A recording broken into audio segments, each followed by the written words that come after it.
Okay, we're doing the mean and variance of a poisson. Okay, this table down here, the notation reminder, this is the same table as you've had before. So I'm going to let you fill it in. See if you can do it from memory. Remember what the distinction is between x bar and mu, and then check the binomial version of this box a few pages back, and you can copy the same things in. What's new here is that for a poisson, the mean and the variance happen to be the same. So when I specify this lambda, that's the only parameter for a poisson, but as well as telling me the mean, it tells me the variance. Notice it's the variance, not the standard deviation. Here's the standard deviation, it's the square root of the variance. Okay, now this is in the formula book. Okay, maybe it's time we had a quick look at the formula book, because I've mentioned it for other things as well. So, okay, here we go, formula book. So this is where the A-level formulae start. Scroll down a little bit and you get, lovely, help with the binomial. You get this formula, which we won't ever be using, but you get the formulae for the mean and the variance, which we've used before. And then on the next page, down, okay, with the Poisson probability formula. We won't be using this, but we will be using this. So if you forget some of these things, bear in mind the formula book is there to help you.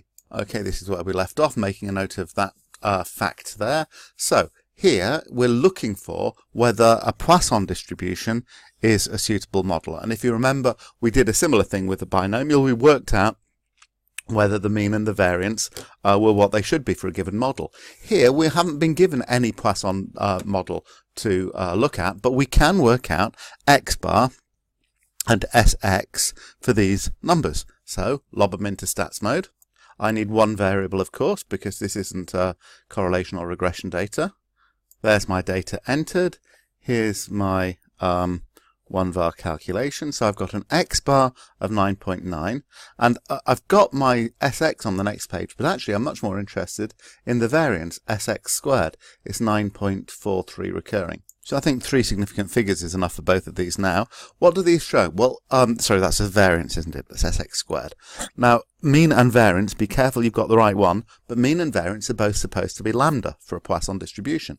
Well, 9.9 does approximately equal 9.43. Notice I'm showing the numbers I'm comparing. I'm explicitly saying these are approximately the same. So I can comment in words, the mean and variance are similar. So therefore, I can't say a Poisson model definitely is correct, but I say it may be appropriate, okay? And let's be in context. So a Poisson model for the number of lattes. A Poisson model may be appropriate for latte sales. Lovely. That's all what we need, nicely in context. Okay, now example 4.4 is about hot chocolate. And you've got another list of data, so you're going to get, just do this, okay? Come back to the video in a bit, pause it, do the same thing, x bar, sx squared, comparison, comment. Go on, do it. Okay, and then I'll show you my answer. Okay, have you done that?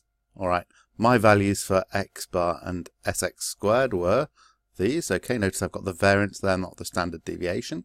So my comparison was, well, they're clearly very different. The first one's very different from the second one. But I then comment in words, there's a large difference between the mean and the variance. And what does that mean? It means that a Poisson model, which ought to have the same mean as variance, would not be suitable. So I can say the hot choc sales do not seem to follow a Poisson model. So that's how we can test a model, by looking at the mean and variance of sample data.